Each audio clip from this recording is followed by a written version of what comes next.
Thank you. Yeah. Oh, sorry. In the blue jacket. Yep. This one right here. This one right here, Mr. Vice President. That's a Navy jacket.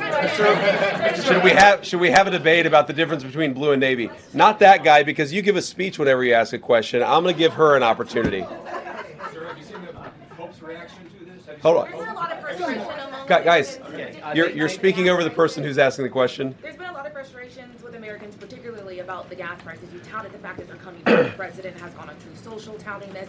But when should they expect to see gas reach that $3 threshold? Well, I'm not an economist, and I think even the economists would get this wrong, but the fact that you've seen gas come down about 65 cents a gallon on the national average, and the fact that you see oil prices that are basically close to where they were at the very beginning of the conflict, I think you're going to see a substantial reduction in gas prices. I want to talk back to the Lebanon component of the Sure. deal.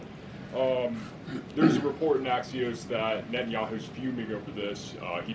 Israel doesn't feel bound to the MOU as it relates to Lebanon. If, as you mentioned, your frustration with Israel striking in Beirut, hitting apartment buildings, if that continues, could it torpedo the deal?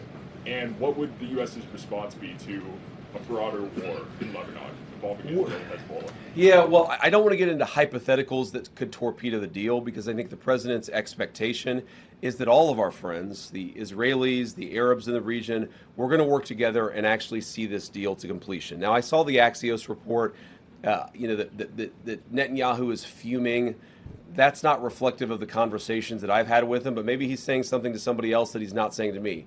What I will say, and this does bother me, is that you've seen people within... Good morning, everybody. Nothing to talk about. Slow news day here in Washington, D.C. So let me just say a couple of things off the bat. First of all, I think the president's peace plan in Iran is already bearing real fruits for the American people. Last night, 12.5 million barrels of oil went through the Strait of Hormuz. That is a high since the beginning of the conflict.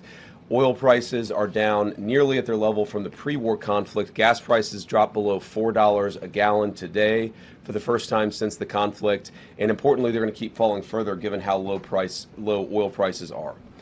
On the military side, the Iranians, for the second night in a row, did not shoot at any ships in the Strait of Hormuz. So far, they are honoring their end of the commitment. And on the blockade, CENTCOM has allowed north of a dozen ships to go through our naval blockade, and so we're also honoring our end of the early part of the agreement. On the military side, a couple of things.